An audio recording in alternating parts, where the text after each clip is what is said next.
So, Iceland. I've been doing semi-professional landscape photography for over 30 years, and evidently I was one of the last photographers to get the memo that says you got to go to Iceland. So after 5 years of talking about it, we went. Welcome to Iceland. The local time is 5 minutes to 7. Please keep Yeah. the seatbelt button until the seatbelt 5 minutes till 7 a.m. a.m. Take care when opening the overhead compartments as updates may have shifted during the flight. We hope you enjoyed the flight with us, and thank you for choosing Iceland Air. Have a pleasant day. We'd flown in from Raleigh, Durham. And so one of the great blessings of my life now is that I can get from my house to Iceland faster than I can get to Los Angeles. I think we're going to be doing this a lot. But we're weary and we just need something to show us the way. Time to get the car. So the first order of business was to get from the airport at Keflavik to Reykjavik, about a 45-minute drive. The plan was to sleep off some of the jet lag, so we got a hotel for the previous night that we used for the entire day, pretty much in Reykjavik. While there, we took our first pictures. The bathroom at the hotel, me in front of the Chinese embassy, and me at the Reykjavik Costco. So by late afternoon of the first day, we were headed down the Ring Road, which circles Iceland, to the fishing village of Vik. We were still pretty tired from the flight, so we didn't really stop along the way. My focus was photographing southeast Iceland. 2.5 hours of driving and we're in Vik, or Vik, if you want to call it that. A beautiful, quaint little fishing village on the south coast of Iceland. We visited the black sand beach, took a look around. It was really windy, and we were still very tired from the jet lag. So we checked into our hotel and went out and took a few photographs. Did I mention it was really windy? Our hotel, for some reason, had 3 beds in it. And Laura had her first Gull beer. Gull is Icelandic for gold. Another tank of gas and back on the road again.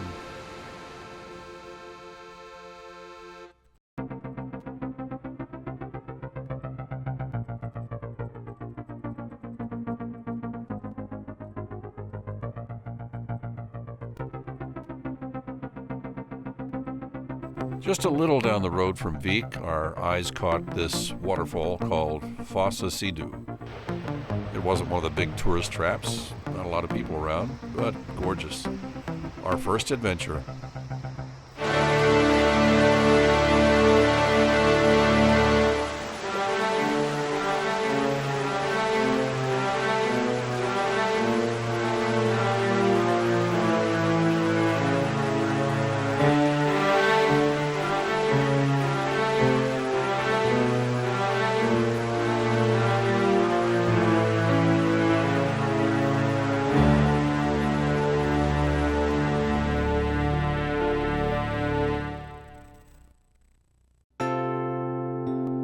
And just a few kilometers down Route 1, we saw a sign for Malagjafur Canyon.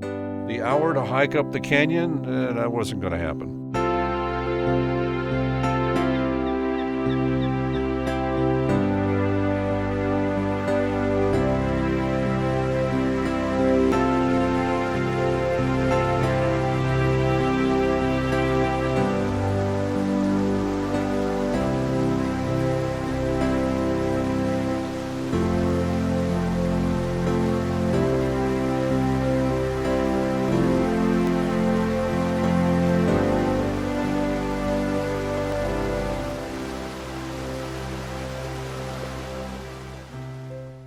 One of the big draws of coming to Iceland as a photographer was Jökulsárlón, the iceberg lagoon. We got there in the middle of the day, so the light was not very good. Just took the opportunity to do some touristy kind of things, look around, and reconnoiter for when I'd come back the next morning to shoot it at dawn. Or I like to call these marshmallows.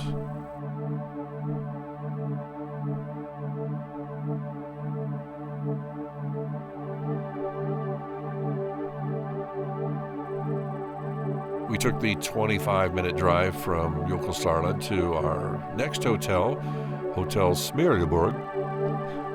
Promise I'm doing my best. Not a bad place. We got a chance to really rest our legs and kick back a little bit. If you're staying in South Iceland, I always recommend a hotel that has a whale skeleton outside.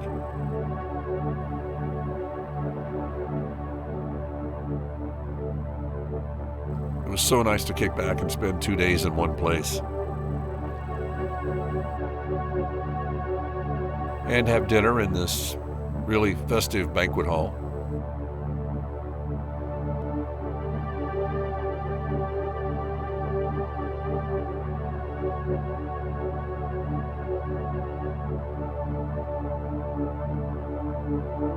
And I got to have my first Vatnajökull, which is the best national park, glacier, and beer in Iceland. I let Laura enjoy the hotel while I headed back to do my first real attempt to do some photography.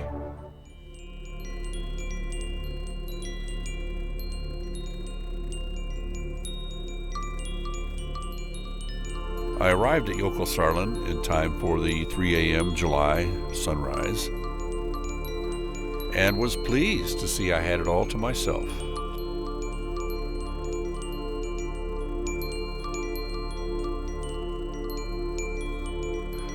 Well, I did have to share it with some barnacle geese.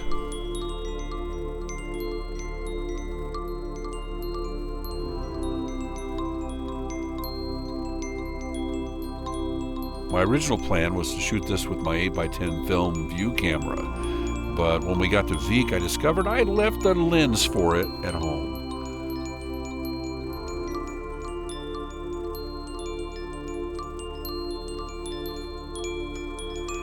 But my Nikon D850 is just about the best DSLR you can buy, and it served me well.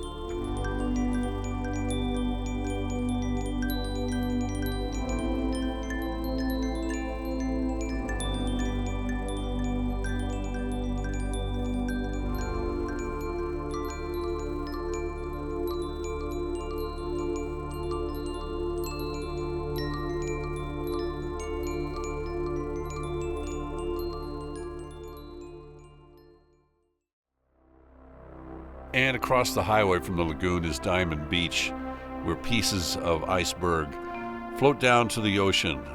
Best shot at high tide, I discovered, so I just headed back to the hotel.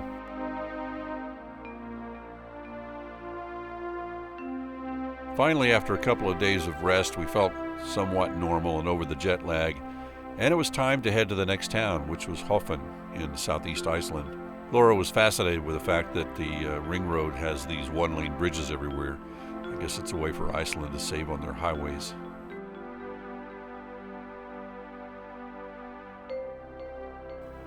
And a not uncommon sight is when horses take over an abandoned farmhouse like these guys.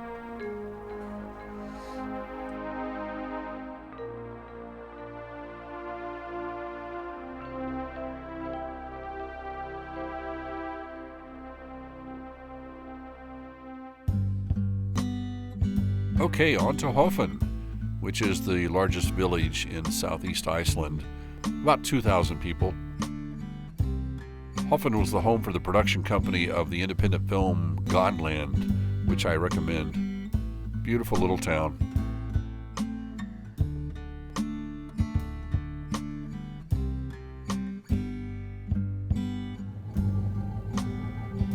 While Laura was busy with a couple of business calls, I took a walk around the harbor.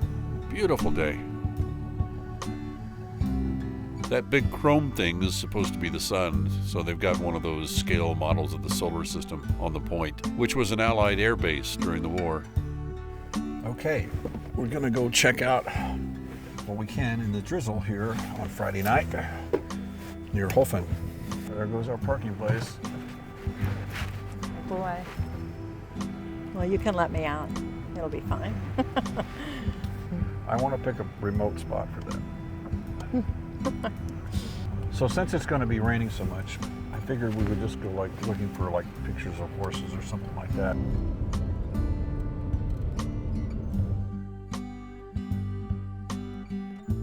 And horses we found. It's not hard to do in Iceland.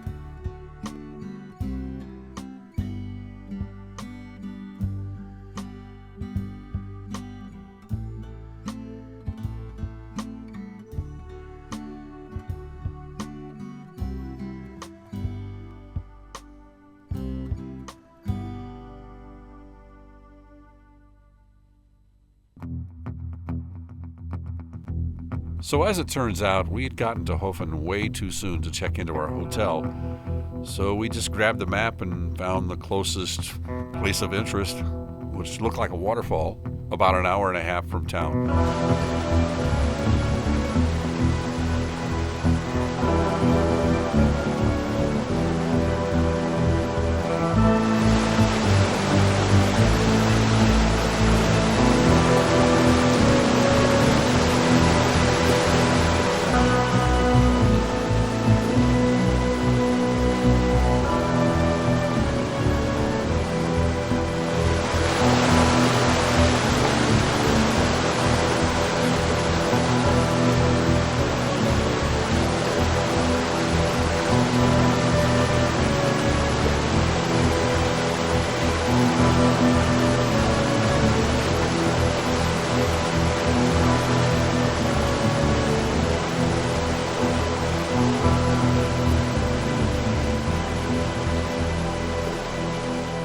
This waterfall was on private property, which had a hotel and this really nondescript looking building that had this really great restaurant inside.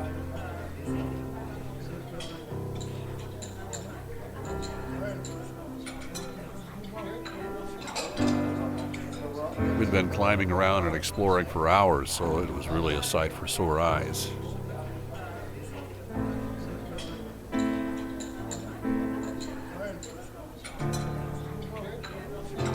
Great meal.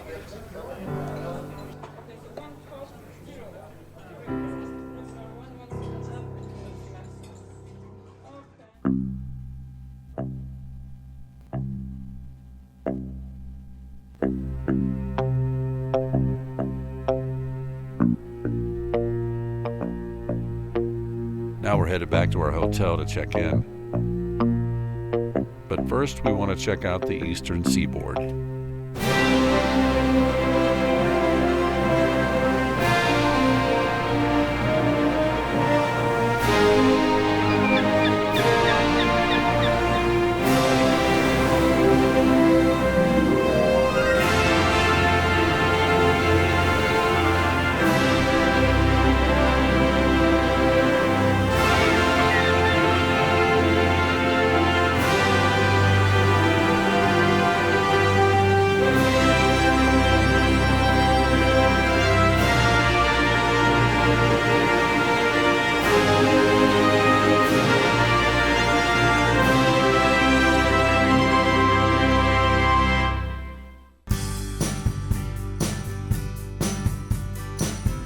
Backtracking to Hofn, we're headed to our hotel, which is the Viking Guest House. You can say a lot of things about accommodations and restaurants in Iceland, but being pretentious is not one of them. This is the entrance to our hotel room, right behind the farm implements.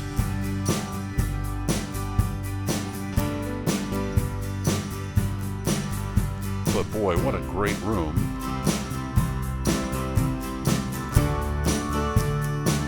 And we're right next door to Vestrahorn, which is the geographic star of the area.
Looking at the map, we discovered that we were close to a place where we could get close to a glacier. Hofn, I think that's how you say it, was a great glacier lagoon with not a lot of people around.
After 4 days in the Hofn area, it was time to head up the east coast to our next destination, Iceland, which is a lake resort town.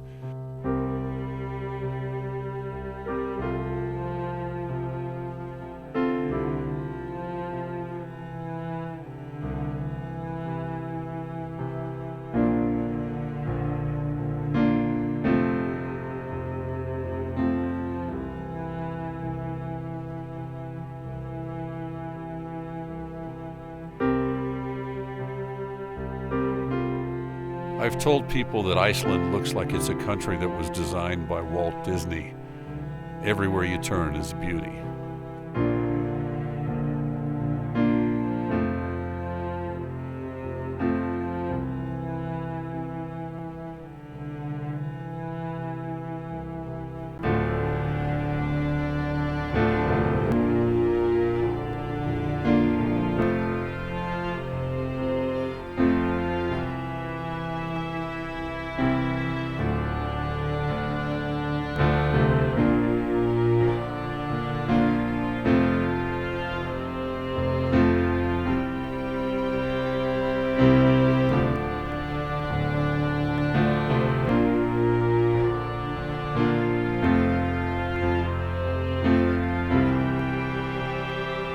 Finally figured out how to keep the beer cold.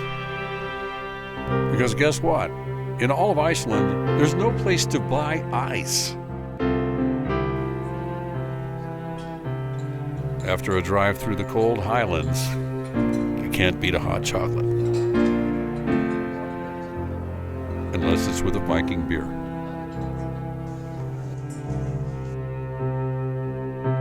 Getting up in Iceland, and we noticed that one of our tires was low. My day job is with Michelin tires, so I kind of pay attention to this stuff, and I was a little concerned. Now we're off to our big adventure of whale watching, courtesy of my Vatten car rental and towing service. But yeah, the tire was getting lower and lower and lower, and we were in the middle of nowhere. No buildings or anything within sight, until I spotted this sort of nondescript building, another nondescript building. But this time,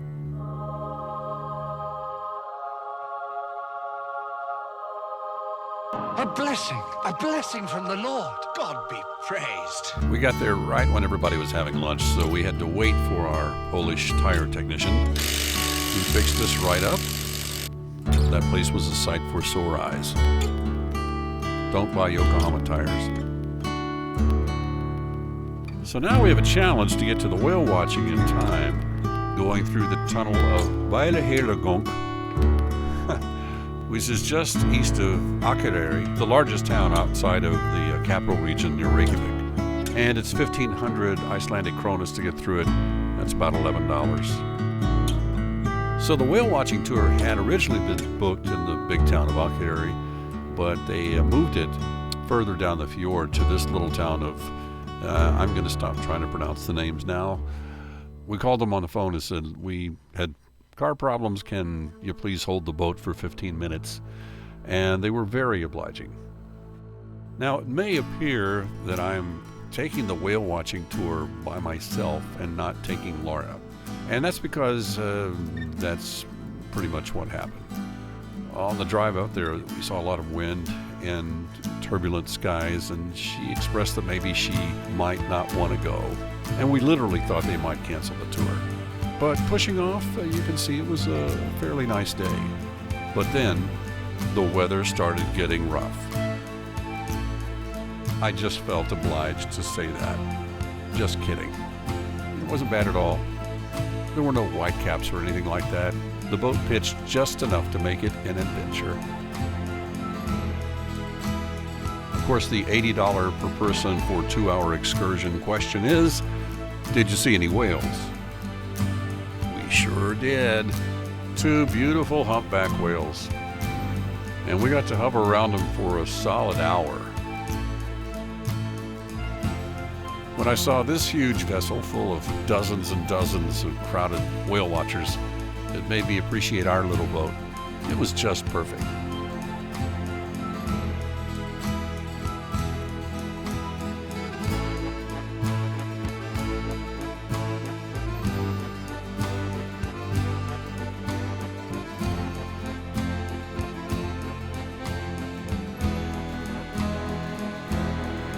I had never seen whales before myself, so all those people who raved about their whale watching, I totally get it now.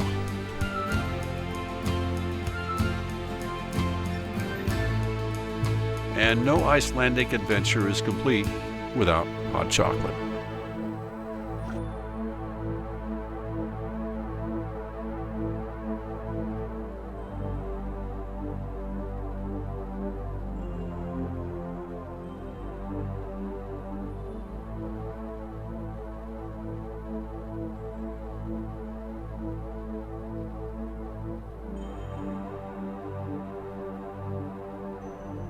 Permission to come ashore.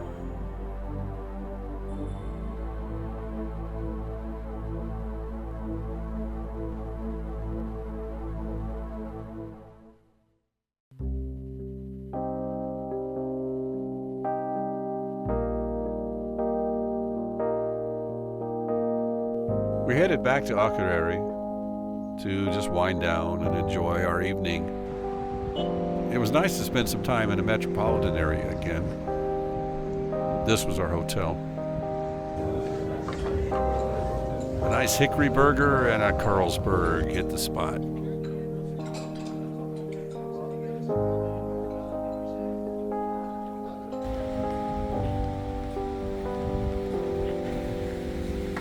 Having fun in Iceland.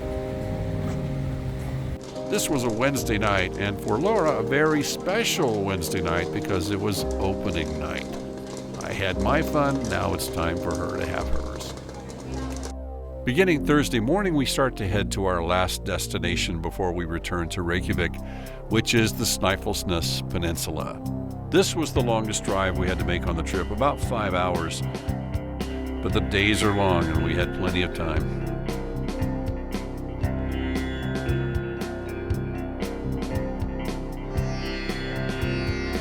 So here we are at the Hotel Kirkjufell.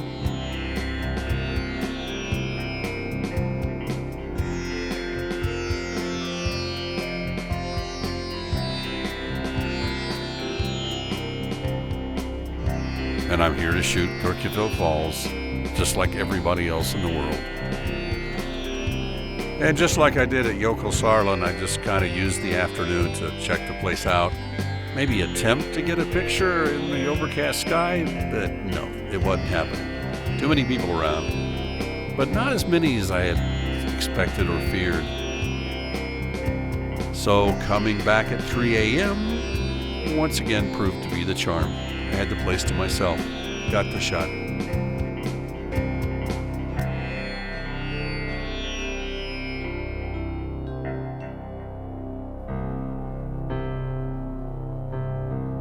Our land of lakes forever fair, below blue mountain summits, of swans and salmon leaping there, where the silver water plummets, of glaciers swelling broad and bare, above earth's fiery sinews. The Lord pour out his largest there, as long as earth continues.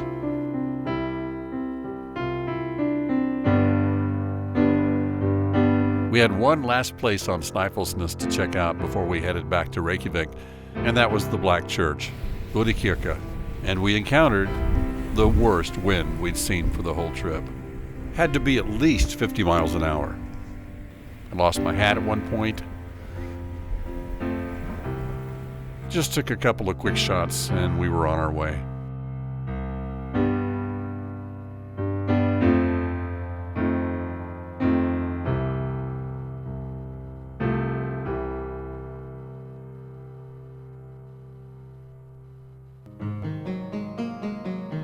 Getting off Snaefellsnes Peninsula and back into Reykjavik, we spent our last night in Iceland right in the middle of town on Reykjavik.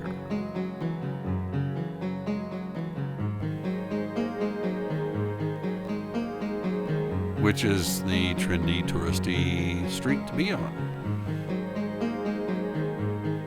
And we ended up with the most luxury we've ever had in a hotel. Top floor, overlooking the city. I made sure everybody knew we would open with "Don't Bring Me Down."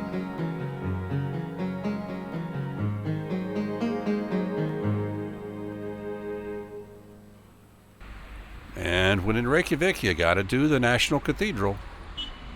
Hallgrímskirkja. The design of the cathedral is based on the basaltic columns you see all over Iceland.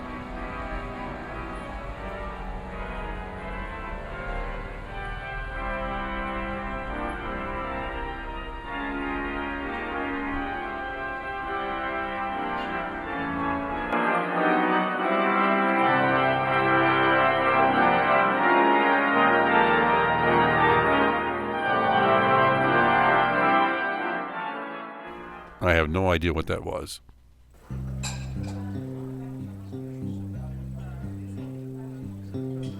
Keeping up with the level of decadence we had with our last hotel stay, we made sure to spoil ourselves with a nice steak dinner with wine. It was the last night. Laura had been to Europe quite a bit the last 10 years, but it was my first trip out of the States in almost 30 years. But we are definitely going back to Iceland.